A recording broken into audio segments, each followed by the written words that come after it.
किस प्रकार से मारीच ने एक बहुत सुंदर ज्ञान दिया कि नव ही विरोधे नहीं कल्याण। 9 लोगों से कभी भी विरोध करने पर कल्याण नहीं होता, और इसको मान करके वह प्रभु श्री रामचंद्र जी के सामने चल दिया अपनी माया रचने के लिए। आज हम देखते हैं कि किस प्रकार से रावण अपना छद्म रूप धरकर माता सीता जी को हरने के लिए आता है, और किस प्रकार से जटायु ने अपने वीरता का, साहस का संदेश दिया है कि अगर आपके अंदर इच्छा शक्ति हो, आपके अंदर सत्कर्म करने का अगर गुण हो, तो भी आपको सद्गति प्राप्त होगी। श्री रामचरितमानस की इस पावन कथा को आप सभी लोग सुने, और ये बहुत सुंदर सौभाग्य होगा कि जब अक्षरशः वर्णन किया जा रहा है और अपने लोगों में सुनाने का प्रयास करें।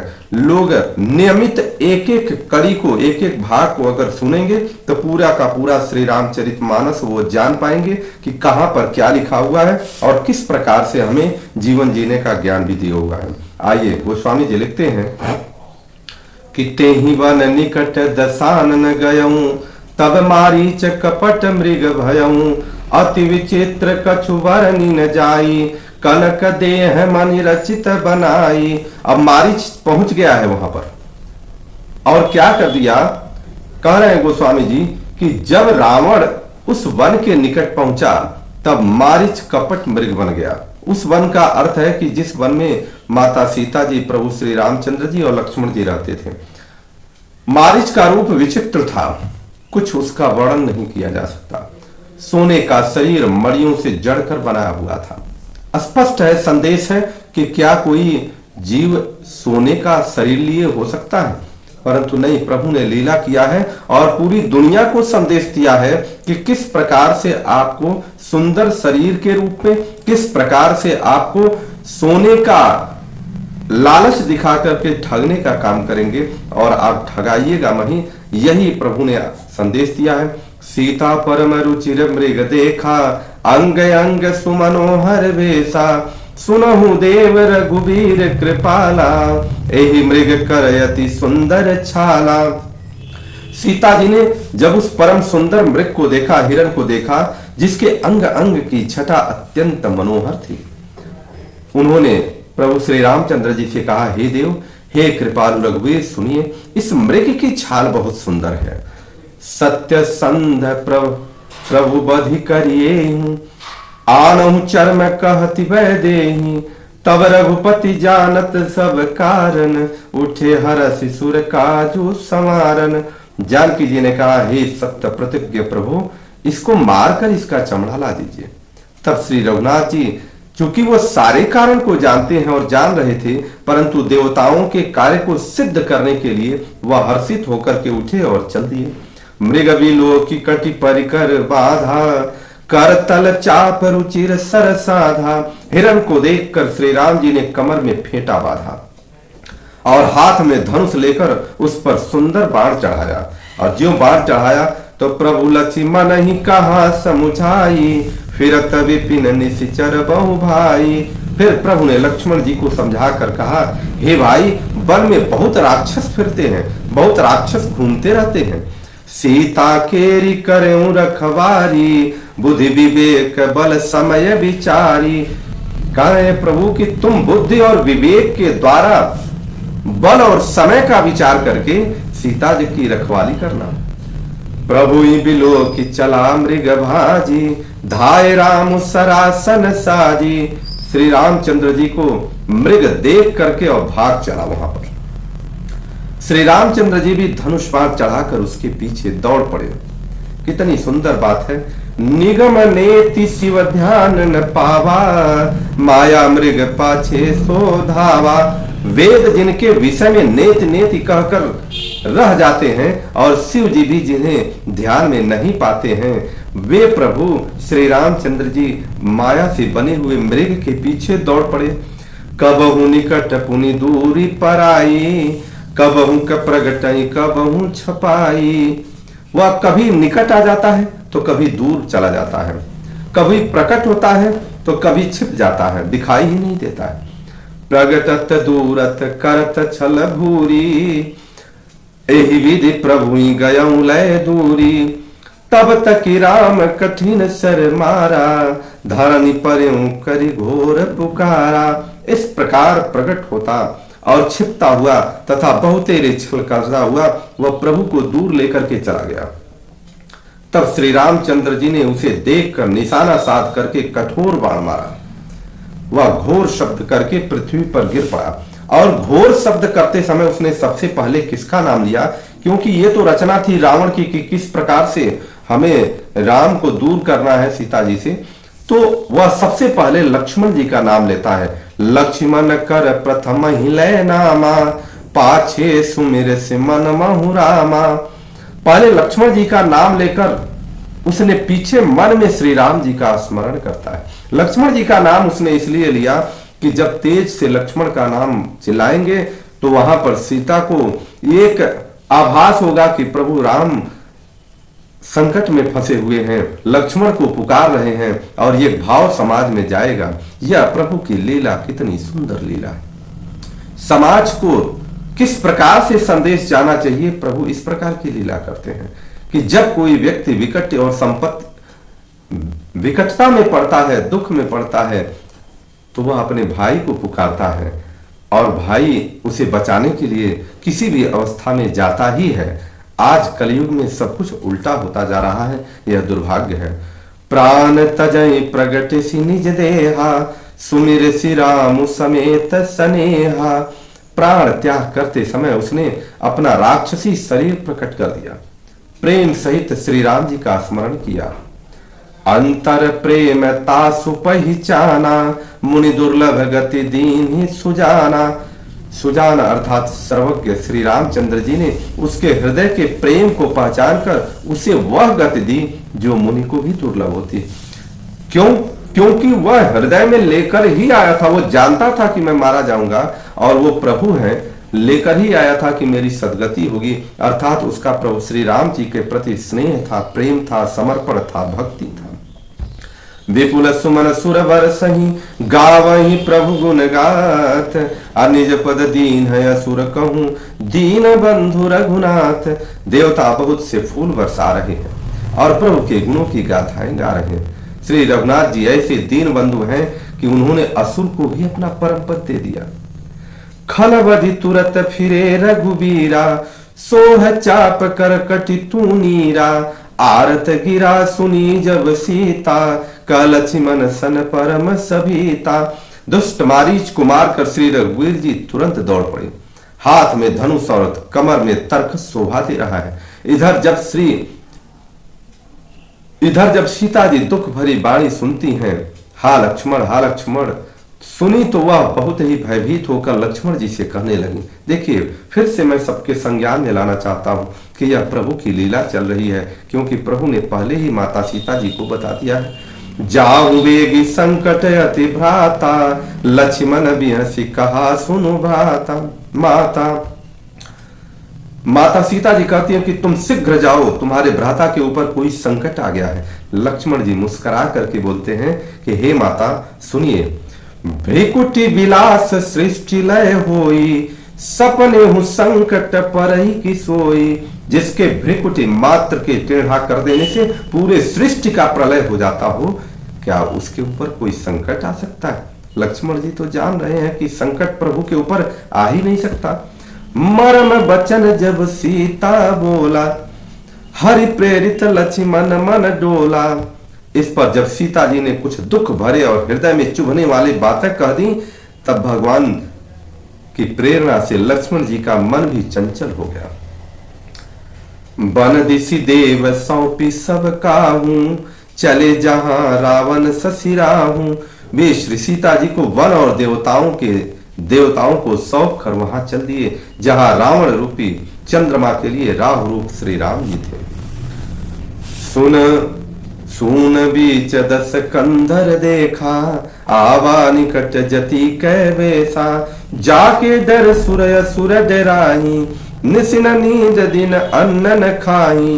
रावण सोना देखकर सन्यासी का वेश धारण करके सीता जी के समीप आया, जिसके डर से देवता और दैत्य तक इतना डरते हैं कि रात को नींद नहीं आती और दिन में अन्न नहीं खाते, अर्थात रावण का प्रताप इतना था। सो 10 शीस स्वान की नाई, इत उत चितई चला भड़ियाई। वह 10 सिर वाला रावण कुत्ते की तरह इधर उधर ताकता हुआ चोरी करने के लिए आ जाता है। भड़ियाई मतलब चोरी। इम कुपंथ पग देत खगेसा, रहन तेज तन बुद्धि बल लेसा। ऐसा संदेश आता है कि हे गरुण जी, इस प्रकार कुमार्ग पर पैर रखते ही शरीर में तेज तथा बुद्धि और बल का लेश भी नहीं रह सकता। अर्थात जब आपके विचार कुमार्ग की तरफ बढ़ेंगे तो आपका शरीर शिथिल होने लगेगा, ऐसा गरुण जी कहते हैं। गरुण जी को काकभूषण जी कहते हैं। नाना विधि करी कथा सुहाई, राजनीति भय प्रीति दिखाई। का सीता सुन जति गोसाई, बोले हूं वचन दुष्ट की नाई। रावण ने अनेकों प्रकार की सुहावनी कथा रचकर सीता जी को राजनीति भय और प्रेम दिखलाया। सीता जी ने कहा, हे अति गोसाई सुनो, तुमने तो दुष्टों की तरह वचन बोले हैं। सीता जी ने ज्यों इतनी बात कही, तब रावण निज रूप दिखावा, भई सभय जब नाम सुनावा। कह सीता धरि धीर जुगाढ़ा, आई गयो प्रभु रहु खल ठाढ़ा। तब रावण ने अपना असली रूप दिखलाया और जब नाम सुनाया तब तो सीता जी भयभीत हो गईं। उन्होंने गहरा धीरज धरकर कहा, अरे दुष्ट, रुक खड़ा हो जा, प्रभु अब आ ही रहे हैं। जिमि हरि बधुई क्षुद्र सस चाहा, भय सिकाल बस निश्चर नाहा। सुनत वचन 10 शीस रिसाना, मन मोह चरण बंदी सुख माना। जैसे सिंह की स्त्री को तुच्छ खरगोश चाहे, वैसे ही अरे राक्षस मेरी चाह करके काल की बस हुआ। ये वचन सुनते ही रावण को क्रोध आ गया, परंतु मन में उसने सीता जी के चरणों की वंदना करके सुख माना। क्रोधवंत तब रावण लीन सिरथ बैठाई, चला गगन पथ आतुर, भय रथ हांकी न जाए। देखिए यहाँ कितनी सुंदर बात है कि रावण सीता जी के चरणों की वंदना करके मन में और उसके बाद ले जाता है। फिर क्रोध में भरकर रावण ने सीता जी को रथ पर बैठा लिया और बड़ी उतावली के साथ आकाश मार्ग से चल दिया, किंतु डर के मारे उससे रथ हाँका नहीं जाता है। हा जग एक वीर रघुराया, कही अपराधक बिसारे हूं दाया। आरती हरन सरन सुखदायक, हा रघुकुल सरोज दिन नायक। सीता जी विलाप कर रही हैं, हा जगत के अद्वितीय वीर श्री रघुनाथ जी, आपके किस अपराध से मुझ पर दया भुलाती। हे दुखों के हरने वाले, हे शरणागत को सुख देने वाले, हे रघुकुल रूपी कमल के सूर्य, हा लक्ष्मण तुम्हार नहीं दोषा, सो फल पायं कीन्हु रोषा। हा लक्ष्मण तुम्हारा दोष नहीं है, मैंने क्रोध किया उसका फल पाया। विविध विलाप करति वैदेही, भूरि कृपा प्रभु दूरी स्नेही। परंतु वे स्नेही प्रभु बहुत दूर रह गए, प्रभु की कृपा तो बहुत दूर। और बहुत प्रकार से माता जी विलाप कर रही हैं। विपति मोरी को प्रभु ही सुनावा, पुरो दास चेहरा सब खावा। सीता के विलाप सुनि भारी, भय चराचर जीव दुखारी। प्रभु को मेरी यह विपत्ति कौन सुनाए?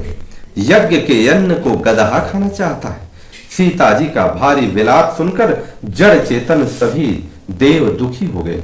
गीधराज सुनियारत बानी, रघुकुल तिलक नारी पहचानी। अधम निशाचर लीन्हे जाई, जिमि मलेच्छ बस कपिला गाई। गिरधराज जटायु ने सीता जी को दुख भरी बाणी सुनकर पहचान लिया। वे रघुकुल तिलक श्री रामचंद्र जी की पत्नी है, वह जान गए। नीच राक्षस इनको लिए जा रहा है, जैसे कपिला गाय मलेच्छ के पाले पड़ गई है। तब जाकर के जटायु ने अपना विशेष रूप लिया और क्या कहते हैं कि सीते पुत्री करसी जनि त्रासा, करिहं जातु धान करनासा। धावा क्रोधवंत खग कैसे, छुटई पवि पर्वत कहूं जैसे।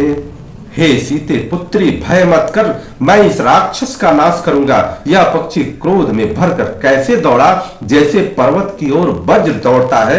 और रावण को किस प्रकार से गिद्धराज दिखते हैं, रावण को किस प्रकार से वह डांटते हुए कहते हैं, रे रे दुष्ट ठाढ़ किन होही, निर्भय चले सिन जाने ही मोही, आवत देखी कृतांत समाना, फिर दस कंधर कर अनुमाना। रे रे दुष्ट, खड़ा क्यों नहीं होता, निडर होकर चल दिया, मुझे तूने नहीं जाना। उसको यमराज के समान आता हुआ देखकर रावण घूमकर मन में अनुमान करने लगा कि ये कौन है जो मुझे चुनौती दे रहा है। रावण सोच रहा है कि मैना की खगपति होई, मम बल जान सहित पति सोई। या तो मैनाक पर्वत है या पक्षियों का स्वामी गरुण है, पर वह गरुण तो अपने स्वामी विष्णु सहित मेरे बल को जानता है। जाना जरठ जटायु वेहा, मम कर तीरथ छाड़ी ही देहा। रावण ने जटायु को पहचान लिया, यह तो बूढ़ा जटायु है, यह मेरे हाथ रूपी तीर्थ में शरीर छोड़ेगा। सुनत गीध क्रोधातुर धावा, कह सुनु रावण मोर सिखावा, तज जानकी कुशल गृह जाऊं, नाही तयस होई बहुबाहू। यह सुनते ही गिद्ध क्रोध में भरकर बड़े वेग से दौड़ा और बोला, रावण मेरी सिखावन सुन, जानकी जी को छोड़कर कुशल पूर्वक अपने घर चला जा, नहीं तो हे बहुत भुजाओं वाले, ऐसा होगा कि राम रोष पावक यति घोरा, होई सकल सलभ कुल तोरा। श्री राम जी के क्रोध रूपी अत्यंत भयानक अग्नि से तेरा सारा वंश पतंगा बन जाएगा। उतरुन देत दसानन जोधा, तब ही गीध धावा करि क्रोधा। योद्धा रावण कुछ उत्तर नहीं देता है, तब गिद्ध क्रोध करके दौड़ता है। जटायु दौड़ पड़ते हैं, क्या करते हैं कि धरि कच विरथ कीन मही गिरा, सीतहि राखी गीध पुनि फिरा, चोचन मारी बिदार सितेहि, दंड एक भई मूर्छा तेहि। उसने बाल पकड़कर उसे रथ के नीचे उतार दिया। रावण पृथ्वी पर गिर पड़ा। गिद्ध सीता जी को एक ओर बैठाकर फिर लौटा और चोंचों से मार मार कर रावण के शरीर को विदीर्ण कर डाला। इससे उसे एक घड़ी के लिए मूर्छा आ गई। कितनी सोचने वाली बात है कि जटायु चाहता तो उसी समय रावण को मार डालता, क्योंकि रावण मूर्छित था। परंतु भारत के पशु पक्षियों तक में यह एक नीति रही है कि जब कोई भी निहत्था हो, मूर्छित हो, तो उस पर वार नहीं करना चाहिए। इस नीति का पालन करते हुए हमारे इस देश की पशु पक्षियों ने भी प्राण त्यागा है। इस प्रकार के नीतिगत यह देश है। और जब अब आगे देखिए कि तब सक्रोध निशिचर खिसियाना, काढ़सी परम कराल कृपाना, काटसी पंख पराख धरनी, सुमिर राम करि अद्भुत करनी। उसके बाद जब रावण को होश आता है तो वह खिसियाए हुए अपना भयानक कटार निकालता है और जटायु के पंख को काट डालता है। श्री राम जी की अद्भुत लीला का स्मरण करके जटायु पृथ्वी पर गिर पड़ते हैं। सीतहि जान चढ़ाई बहोरी, चला उतावल त्रासन थोरी, करति बिलाप जाति नभ सीता, व्याध विवश जनु मृगे सभीता। सीता जी के को फिर रथ पर चढ़ाकर रावण उतावले के साथ चल दिया और सीता जी आकाश मार्ग से बिलाप करती हुई जा रही हैं, मानो व्याध के बस में पड़ी हुई कोई भयभीत हिरनी हो। गिर पर बैठे कपिन निहारी, कहीं हरिनाथ दीन पटदारी, एही विधि सीतई सो ले गयऊं, बन अशोक मह राखत भयऊं। पर्वत पर बैठे हुए बंदरों को देखकर सीता जी ने हरिनाम लेकर वस्त्र डाल दिया। इस प्रकार वह सीता जी को ले गया और उन्हें अशोक वन में ले जाकर के रखा। हारि पराखल बहुविधि, भय अरु प्रीति दिखाई, तब अशोक पादप तर राखिसी जतन कराई। सीता जी को बहुत प्रकार से भय और प्रीति दिखलाकर जब वह दुष्ट रावण हार गया, तब उन्हें यत्न करा करके अर्थात पूरी व्यवस्था ठीक करा करके अशोक वृक्ष के नीचे रख दिया। और इस प्रकार से रावण ने अपने काम कर दिया और सीता जी को अशोक वाटिका में ले जा करके रख दिया। और माता सीता जी ने विभिन्न प्रकार से संदेश देते हुए, विभिन्न प्रकार का चिन्ह छोड़ते हुए वहां पर लंका तक गई हैं। आगे अगले दिन आप सभी लोगों का दिन शुभ हो। इस प्रकार के इतने नीतिगत सुंदर